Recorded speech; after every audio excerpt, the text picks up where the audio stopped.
The hospital called at 4:47 a.m. I stared at my phone in the dark, watching it vibrate against the nightstand. My wife wasn't beside me. She hadn't been for 3 nights. I let it ring. When it started again, I answered. "Mr. Graves?"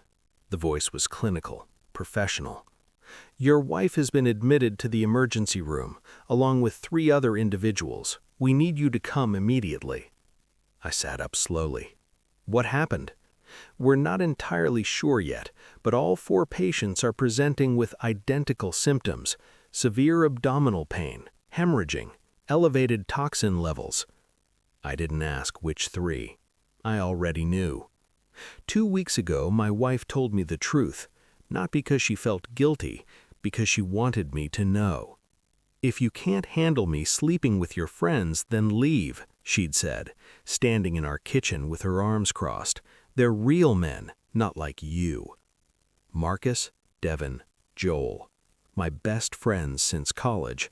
The men I'd stood beside at weddings, loaned money to, trusted. She smiled when she said it, like she'd won something. I remembered the silence that followed, the way the refrigerator hummed, the way my heart didn't break, it calcified, turned to stone. I didn't yell, didn't cry. I just looked at her and nodded. "As you wish," I said.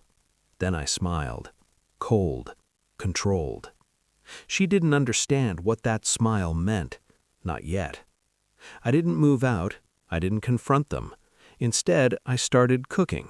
Breakfast, lunch, dinner. I made her favorites, brought her coffee in the morning, kissed her forehead like nothing had changed. She looked confused at first, then pleased. "See," she said one night, "this is what I needed, a man who knows his place."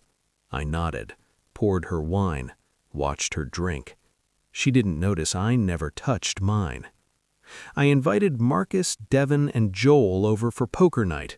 "Like old times," I said. They came. Awkward at first, guilty smiles, averted eyes, but I laughed, clapped their shoulders, served them whiskey and ribeye steaks I'd marinated for hours. No hard feelings, I told them. They exhaled, relaxed, ate. My wife joined us later, sitting in Joel's lap, running her fingers through his hair. She wanted me to see, wanted me to break. I just refilled their glasses and smiled. The doctor met me in the ER hallway. His face was gray. "Mr. Graves, I need to ask you some questions." I nodded, calm. "Your wife and the 3 men, when did they last eat together?" "Last night, poker night. I cooked." His jaw tightened. "What did you serve?" "Steak, potatoes, salad, wine." He wrote something down. "Did you eat the same food?" "No," I said quietly. "I'm vegetarian now, started 2 weeks ago." His pen stopped moving. "Mr. Graves, all 4 patients are showing signs of severe poisoning. We've identified traces of aconite, ricin, and several other alkaloids in their bloodstream, fatal levels." I blinked. "That's terrible."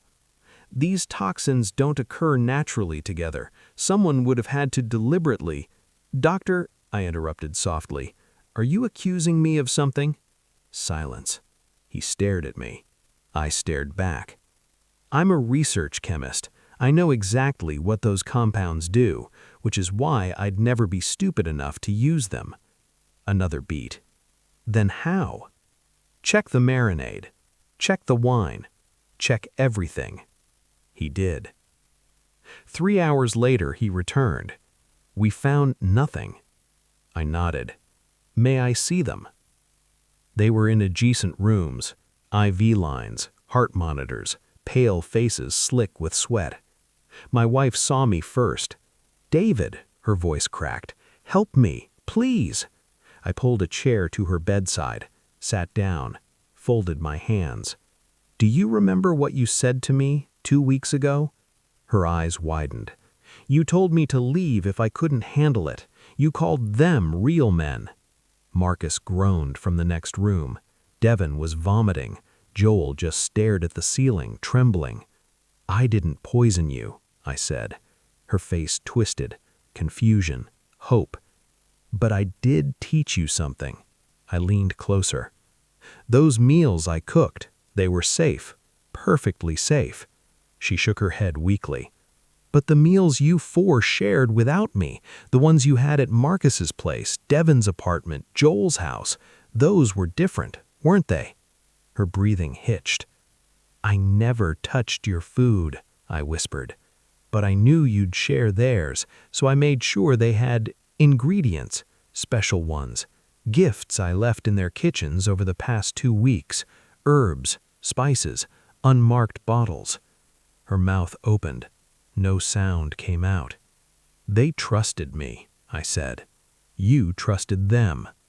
I stood. The doctor said it's fatal in high enough doses. A tear slid down her cheek. But don't worry, I added. They'll run toxicology. They'll investigate. They'll find nothing that leads to me. I walked to the door. Paused. By the way, I said without turning, I filed for divorce yesterday, and I've already moved your things out. Her scream was weak, desperate. I didn't look back. The police questioned me for 6 hours, found nothing, no evidence, no motive they could prove. After all, I wasn't even there when they got sick. They released me. My wife survived. Barely. Marcus didn't. Devin and Joel will need dialysis for the rest of their lives. I sold the house, moved to a new city, started over. Sometimes, late at night, I think about her face in that hospital bed, the realization, the betrayal she finally understood. And I smile, cold, controlled, because she was right about one thing. I'm not like them.